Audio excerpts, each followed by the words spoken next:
प्रबुद्धं लोकजीवनं प्रणयप्रमत्त जागदीपनं वंदे जीवनं सत्पुरुषं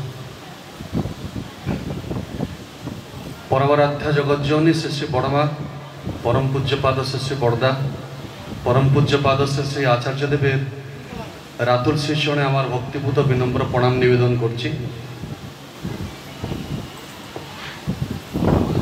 এই पवित्र नाम संकीर्तन सत्संगे যোগযুক্ত समस्त पवित्र पूत पांजाधारी कर्मी दादारा उपस्थित दादारा मायरा सबार उद्देश्य आमार आंतरिक प्रीतिपूर्ण जयगुरु निवेदन करछि।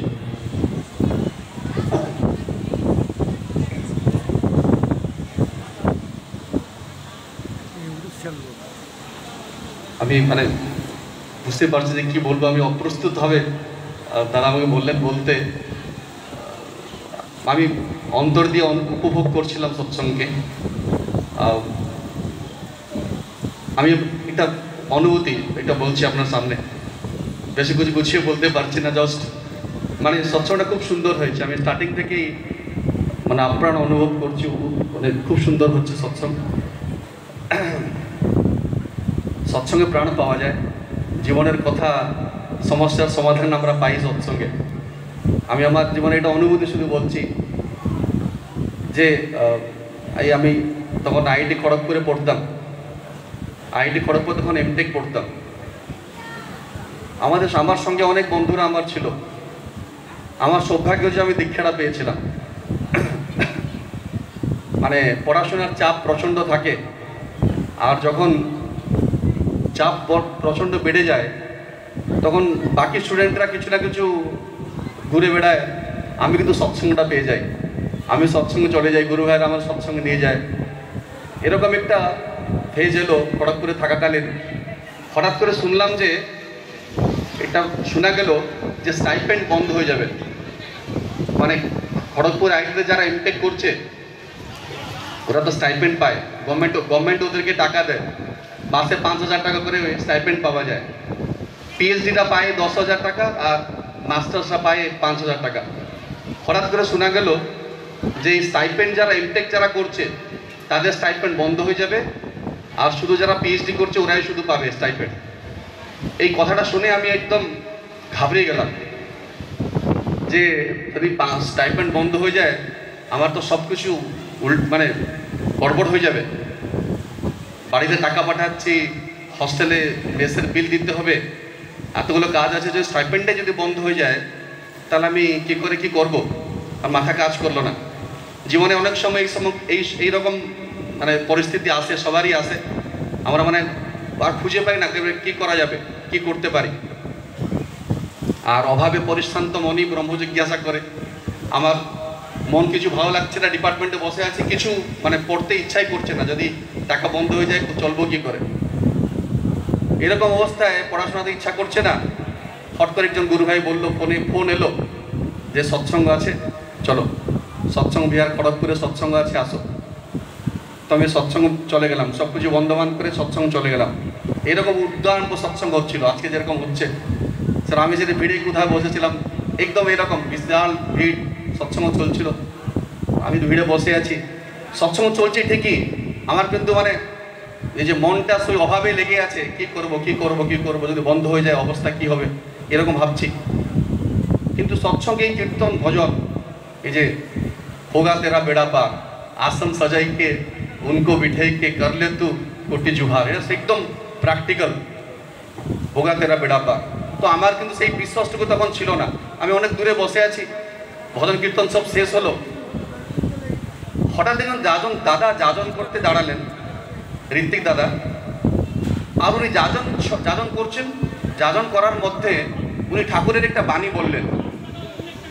তখন আমি বাংলা এতটা ভালো বুঝতাম না, খড়গপুরে থাকায় আমি বাংলা শিখেছি। তো উনি তোমার যাজনে বলতে বলতে একটা বাণী বললেন বাংলা, যে অভাব যখন মারবে ছো, যা জুটে দিস পাবি জো। এটা ঠাকুরটা বাণী আছে। এই বাণীটা আপনি বারবার বললেন। আপনি সৎসঙ্গে দেখবেন আপনি যে সমস্যা নিয়ে আসছেন সেই সমস্যার সমাধানগুলো এখানে কেউ বলে দেন, কী করে কানেকশনটা হয়। কিন্তু এরকম হয়, আমার কোনো অসুবিধার কথা হয়তো কোনো দাদা দাঁড়িয়ে বললো, আমি নিবেদনই করতে পারিনি। আচার্যের কাছে গেছি নিবেদন করতে, নিবেদন করা হয়নি, আমি দাঁড়িয়ে আছি। আমি নিবেদন করিনি। তার কাছে গেলে দেখবেন কথাবার্তা যে কথা হচ্ছে, সেই কথার ভিতরে কোনো একটা সূত্রে আমি আমার সমস্যার সমাধান পেয়ে গেলাম। এটা সৎসঙ্গ হয়। তো আমি বসে আছি এইরকম বারবার, বাংলা আমি বুঝতে পারছি না, কিন্তু বাণীটা উনি বারবার বলছেন, দুবার তিনবার চারবার বললেন যে অভাব যখন বাড়ছেছ যা জুটে দিস পাবিজ। তো আমি বললাম এই অভাব অভাব কথাটা আমি বাণীতে কিছু বুঝতে পারলাম না, শুধু একটা ওয়ার্ড বুঝলাম যে অভাব, কিছু অভাব নিয়ে কথাবার্তা হচ্ছে। সৎসঙ্গের পরে সেই দাদার কাছে গিয়ে বললাম যে দাদা আপনি যে অভাব কথা বললেন এই কি, সে বাণীটা একটু বুঝিয়ে দেন তো আমাকে, মানেটা কি। তো উনি বললেন যে ঠাকুরের বলা আছে যে অভাব যখন মারবেছ যা জুটে দিস পাবেছ, তার মানে হচ্ছে তোমার জীবনে যখন অভাব আসছে না, তখন তুমি পাওয়ার দিকে নজর না করে যতটুকু তোমার কাছে আছে আহরণ করে তার চরণে সমর্পিত করো, তোমার জীবন দেবতার কাছে সমর্পিত করে দেখবে তুমি অন্তরে জো পাবে, সাহস পাবে। আমি বললাম দাদা যার কাছে কিছু নেই, যে অভাবে পড়েছে, সে আবার দেবে কি করে? এটা তো উল্টো কথা হলো। সেই তো উনি বললেন, আমি বুঝিয়ে দিলেন, সেই তো আমাদের চলাটাই তো উল্টোর দিকে, তাই সোজা কথাটা আমাদের উল্টো লাগছে। তো তারপর আমি বললাম, খুলে বললাম দাদা আমার এরকম শুনছি স্টাইপেন্ড বন্ধ হয়ে যাবে, আমি তো সঙ্গে এসেছিলাম, তাহলে আমার বলুন তো কী করতে হবে, আমার কী করণীয়? বললেন যে তুমি ইষ্টবুদ্ধি করো। আগে করি। তুমি একটা কাজ করতে পারবে, ইষ্টবুদ্ধি যত টাকা করছো তাকে ডবল করে দাও, বাড়িয়ে দাও। আমি তো ভাবতেই পারলাম না ইষ্টবুদ্ধি বাড়াবো আবার কী করে, আমার তো টাকা নেই, বাঁচাটা তো বন্ধ হয়ে যাবে, আমি তো স্টাইপেন্ড পাবো না, খাবার টাকা নেই, ইষ্টবুদ্ধি বাড়াবো আবার কী করে। উনি এটা ঊর্জিদীপ্ত স্বরে বললেন, গভীর বিশ্বাস নিয়ে বললেন যে দেখো আমার মনে আসছে তুমি ইষ্টবুদ্ধি বাড়িয়ে দাও, ঠিক হয়ে যাবে। ঠাকুরের বাণী তো। তো আমি তো ওনার কথা শুনে ওনার মুখে কিছু বলতে পারলাম না, চলে এলাম। রাস্তা সারা সাইকেল চালিয়ে চালিয়ে আসছি হস্টেলে, সারা রাস্তা ভেবে ভেবে আসছি যে একদম পারবো না, অসম্ভব। আমি তখন হয়তো 5 টাকা না কত করতাম ইষ্টপতি। ঠাকুর বলেছি যোগ অর্ঘ্য মিনিমাম 5 টাকা যে করেছি যোগ অর্ঘ্য, তো আমি 5 টাকা করে করতাম। তো বললাম 10 টাকা কি পারবো, অসম্ভব। তো আমি গেলাম, পুরো রাস্তা ভেবে ভেবে গেছি একদম পারবো না।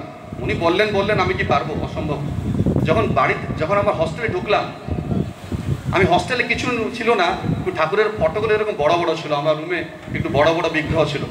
বাড়িতে আমার মনে হয় বিগ্রহগুলো একটু বড় বড় রাখা চাই, যাতে ঠাকুরকে জীবন্ত অনুভব করা যায় বসে আছে। ছোট বিগ্রহ হলে মানে বিগ্রহটা একটু বড় হলে লাগে জীবন্ত হয়ে বসে আমার তাকিয়ে আছেন আমাকে, এরকম একটা ভাব আসে।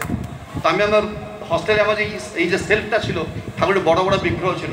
যখন রুমে ঢুকলাম ভাবান্তর হলো, যখন প্রণাম করলাম ওনাকে ভাবান্তর হলো। ওই যে आसन सजाई के उनको बिठाई के कर ले तू कोटि जुहार मनवा होगा तेरा बड़ा पार। ये जो आसन सजाना पड़ेगा, उनको बिठाना पड़ेगा और कोटि जुहार करना पड़ेगा। जब मैं जुहार किया, যখন আমি গিয়ে প্রণামটা করলাম আর তাকালাম, অন্তরে লাগলো যে পারবো, একদম পারবো।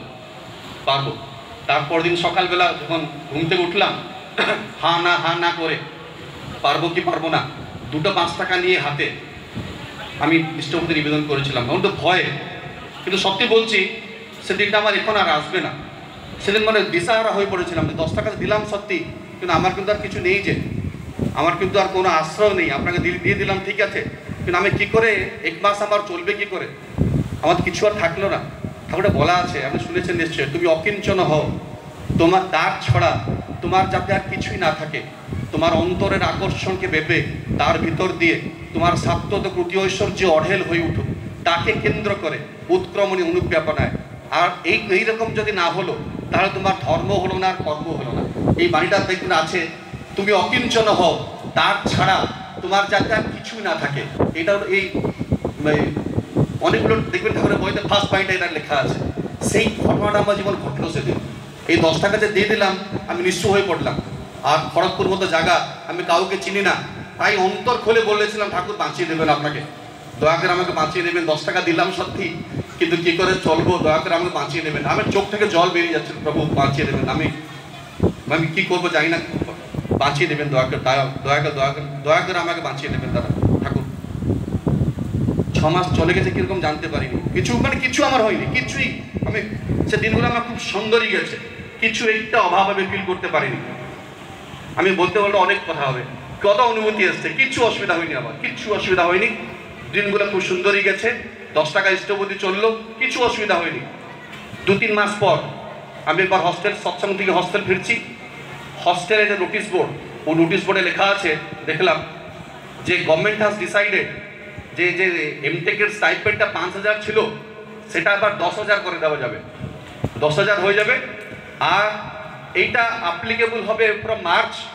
যারা পায়নি তারা 6 মাসের এরিয়রও পাবে। আমি 6 × 5 30,000 রুপিস এরিয়র পেয়েছিলাম, আর আমার স্টাইপেন্ডটা বেড়ে গেছিলো।